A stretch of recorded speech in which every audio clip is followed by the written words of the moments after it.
Ito guys, muli nating panoorin si Dave Alcano. Oh, ba't may manok? Saan maabot ang iyong pangarap? Anong naghihintay sa iyong bukas? Powerful talaga ang boses niya. Sa buhay mo kaya'y may araw pa nasisikat upang tumangos sa iyong ganda. Pero bakit may manok? Karamay mo ngayon'y luha at hirap.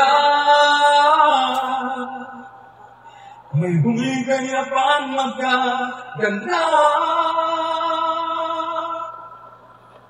Anas ay hindi tuluyan na magwawakas. Sa sakit tinamnami kong pangarap. Esperanza kahit magkaibigan, ang pagsubok na nasa iyong balikan. Di maglalaon, araw mo ay sisikat, katotohanan ng magaganda. Esperanza. Ang galing talaga ni Dave Alcano. Tapos itong pakulo niya ngayon, may kasamang manok. Love trip naman to si Dave. Kaya pag mo ngayon'y luha, hirap. May humigay bang magaganda. Pagkas ay hindi tuluyan na magwawakas. Sa sakit din ang tangi mong pangarap. Esperanza kahit magkaibigan, ang pagsubok na nasa iyong balikan. Di maglalaon, araw mo ay sisikat, katotohanan ng magaganda. Esperanza kahit magkaibigan, ang pagsubok na nasa iyong balikan. Di maglalaon, araw mo ay sisikat, katotohanan ng magaganda. Esperanza. Esperanza.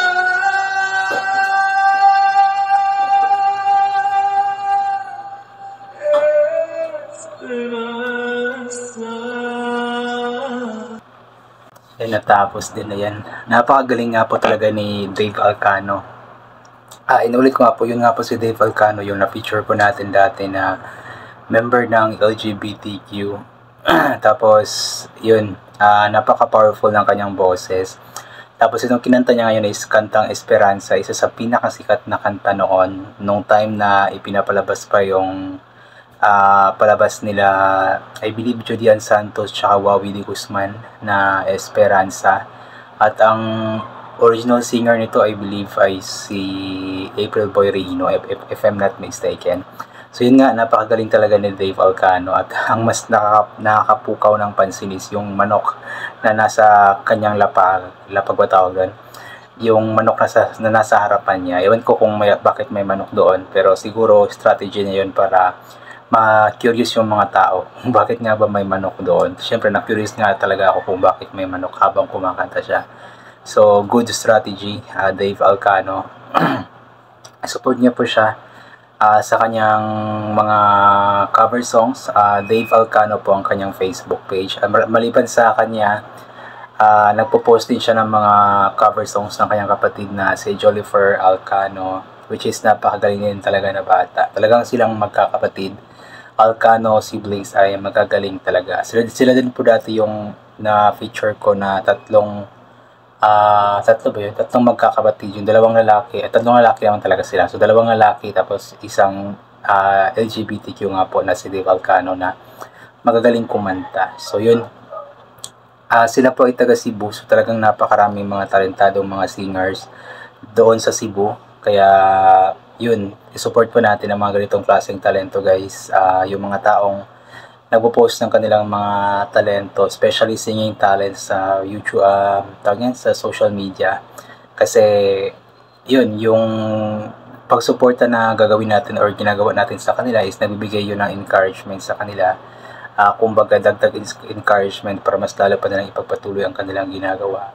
At the same time, madadagdagan yung kanilang confidence level kasi nga alam nila na may mga taong humahanga at sumusuporta sa kanila. Kaya ugalin po natin manood ng mga videos nila, i-share ang mga ito, tapos mag-comment ng maganda para mas lalo silang ganahan na gumawa pa ng mga cover songs. Tapos, maliban sa kay Dave Alcano at sa kanyang kapatid na si Jolifer Alcano, yung iba pang mga ginagawa natin na reaction video, ay suportahan din po natin. Kahit yung kahit yung mga hindi pa natin nagawa ng reaction video, suportahan po natin sila kasi tayo lang nila namang mga Pilipino magsusuportahan. Kung kaya pa natin suportahan ng ibang mga lahi, just like mga K-pop artists, mga American, Canadians, Australians, sana isupport din po natin ang sariling atin. Kaya pasensya na po kayo.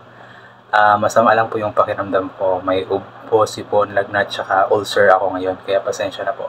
So anyway, ayan malaki pa yung eye bag, so walang tulog kasi pabalik-balik ng CR. So anyway, hanggang dito na lamang po muna itong gagawin ko na reaction video. So thank you so much po sa lahat ng mga palaging bumabalik sa aking YouTube channel. Inuulit ko nga po palagi na galing po natin magdasal, magpasalamat sa lahat ng mga bagay na ating natatanggap kahit na hindi po natin ito hinihingi. Kasi nga po lahat ng mga bagay na meron tayo ay kaloob sa atin ng ating Panginoon. At wala ang mga bagay na ito kung hindi dahil sa Kanya. And always bring payong, kapote, sombrero, or anything na pwede maging proteksyon sa katawan kapag lalabas po tayo. Nang sa ganun kapag mainit hindi po tayo mainitan, or kapag biglang umulan hindi po tayo mababasa ng ulan. And always take vitamin C para mabuhos ang ating immune system at hindi po tayo matatamaan agad-agad ng kung ano-ano mang mga sakit-sakit. Especially sa panahon ngayon na paiba-iba nga po, yung napakainit tapos bigla-bigla na lamang pong umuulan.